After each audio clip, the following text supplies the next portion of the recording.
So how was your week? Pretty How's it going? busy, dude. It's pretty busy, even though Busy. even though there's the what do they call it? Shelter in place.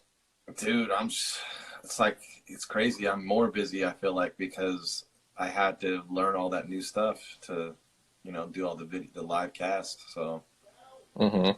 but I now I'm learning like graphics and stuff because I have to get my YouTube pics to all match, like for all the videos I put up, the thumbnail has to look good. So, Oh, hold on. Let me record this real quick.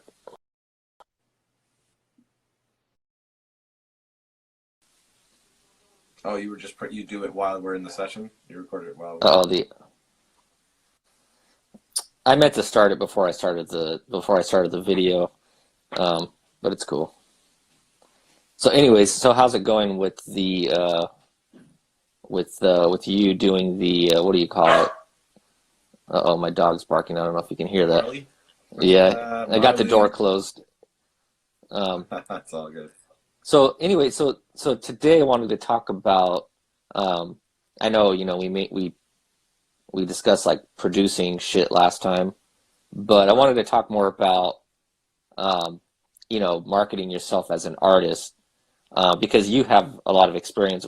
You have some experience with that. I mean, I would say you're probably. I mean, that's how you make your income is you're mainly an artist, and you've definitely figured out a way to make money doing so, even though it's not in the traditional sense where Yeah, well, a you're lot of not it's selling you're not selling records. But right.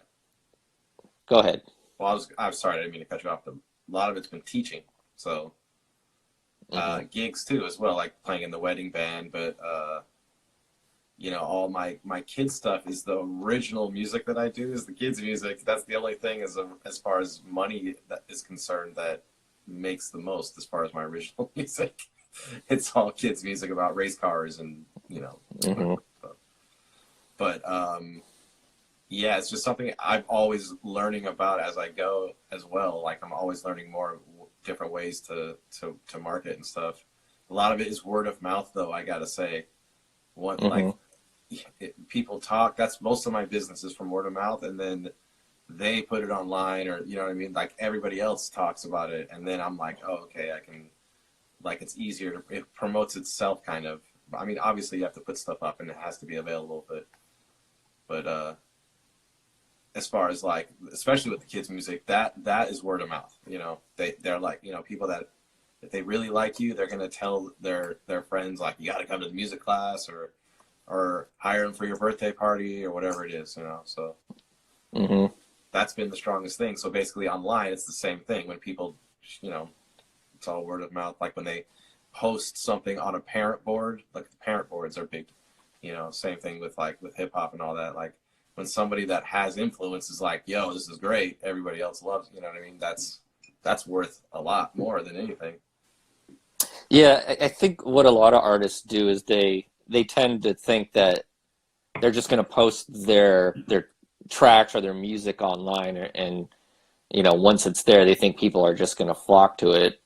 But the reality is there are Yeah, millions of people doing that, and that's just that's just not realistic. I I think know. I that. kind of had that delusions of grandeur for with my first Thousand Faces project. I didn't really know. It was my first time ever doing it, so I mean, I knew I had to work at it, but I kind of thought like somebody was going to hear it and magically show up and help me. And like, of course, you got to do it all yourself. Build it up yourself before somebody ever cares. So Mhm.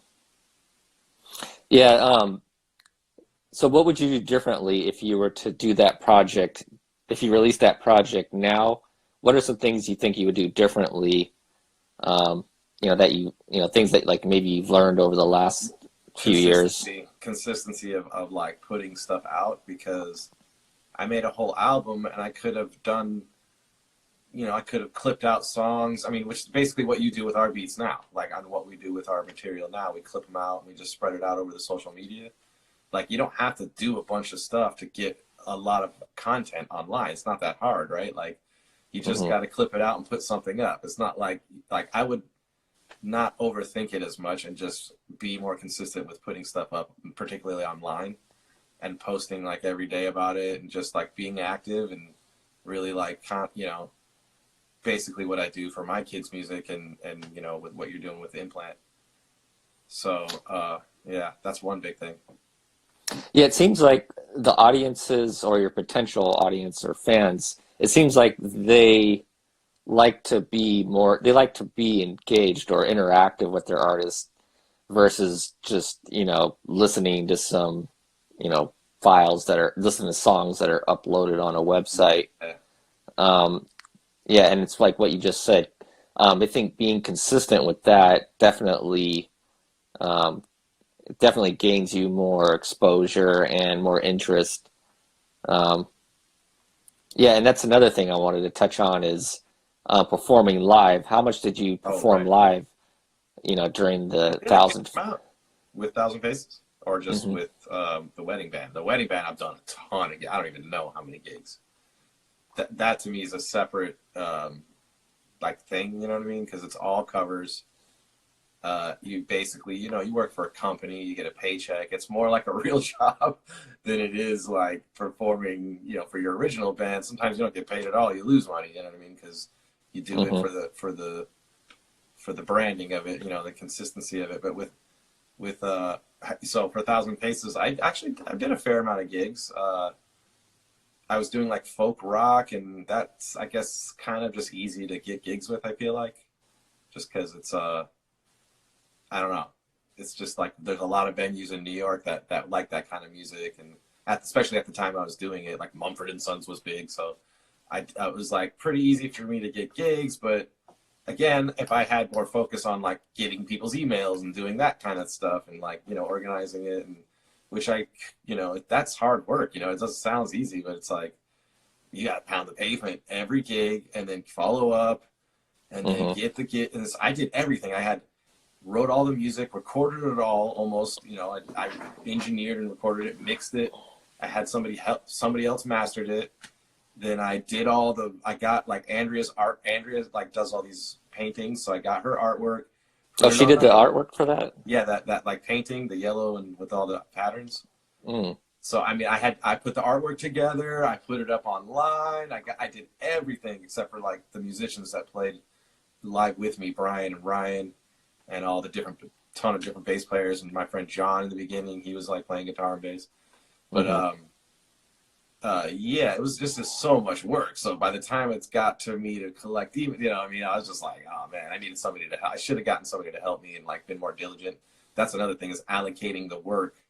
Having a team is really important because it's just not going to happen by yourself. You got to have a team, even if it's one or two people in the beginning. Yeah, So that was one of the things I was reading on musicindustryhowto.com, yeah. and that was one of the key points they mentioned is, they say define roles within your Oh, dude, the band shot is and always build a sideways. team. Saying, you know what? If you do that, is that better? What's wrong? Your shot, are you doing it like sideways, like left and right with your camera? No, I'm doing it landscape. So what you had before was cool. Because you should do a portrait. Because I somebody can't. just My commented. tripod doesn't work like that. Why Uh, are we? Yeah, switch it back. well, That because was we're showing up sideways to everybody. Now I'm up and down to them. well. Don't worry. I mean, it's gonna the Evans clips. did because they're not seeing you up and down, so they might as well one of us might as well be up. Yeah, it looks funny though, dude. You should put it back because I mean, Whatever. I'll just put. that's only going to be while it's live. Well, because If we're sideways, turn your phone sideways for crying out loud. Because oh, I whatever, dude. can't put my Why can't you turn tripod your camera? What's wrong with your camera? because my tripod only fits the phone sideways. Remember, it's the one I was using when you were here. Oh, all right. So We got a anyway, no already. Somebody's saying no. yeah, it's Wyatt. Why can't wait? So what? You don't have a tripod? Anyway, whatever. It doesn't matter. Keep going. What are we talking about? Well, so yeah, that's the thing we were talking about having a team. Like Right, right. Having a team. basically and having like clear defined roles, kind of like the way we're doing our production. It's like Yeah. I kind of come up with the initial idea. I do the drums and whatever else I can if it Yeah. if I can get past that. But and then I kind of throw it to you and let you make the music. And once I kind of I guess sign off on it, um, you throw it back to me, and Whack then I kind filter. of yeah, the whack filter. Dude, that's the most crucial part of the step. That's the most important step. Yeah. Yeah, but yeah, I mean, doing like now that I got this new Mac and I have Logic, man, already it's making the workflow so much quicker because I finished I finished doing what was it basically the last two you finished. I've already Mhm. mixed one of them and I'm already almost done mixing the second Oh one. And man, it makes it so much faster that now that you can do that, dude. Because now I don't have to obsess about the mixing part of it. Because I will spend more time mixing than I will creating the beat. To be honest, because I'm so picky. Sometimes it's like obviously unnecessary if I do it too long. That's why it's better just send it to you. Just I noticed some of your tracks are, you have your levels, I know. about a halfway, two-thirds, and then all the drums are like pushed down all the way. I I'm don't know. still trying Something's to, wrong with how I'm listening to it. I gotta study it and get better. yeah, so you should basically have them all at zero and then pull the master down if it's too loud and then go like The when you master, first yeah. load up the drums, you should Yeah. basically have the all of the faders at zero before you start doing any leveling. And Right, right, then right. and then uh and then add on top of that because I don't know, I mean, I think your master is just too high. That's probably what it is because I already have like I make the beat and it's already sort of like levels are there, and as soon as I start limiting and compressing the master, that's kind of when they start to creep a little lower, and then the keyboards are always like way louder than the drums though. That's the problem. So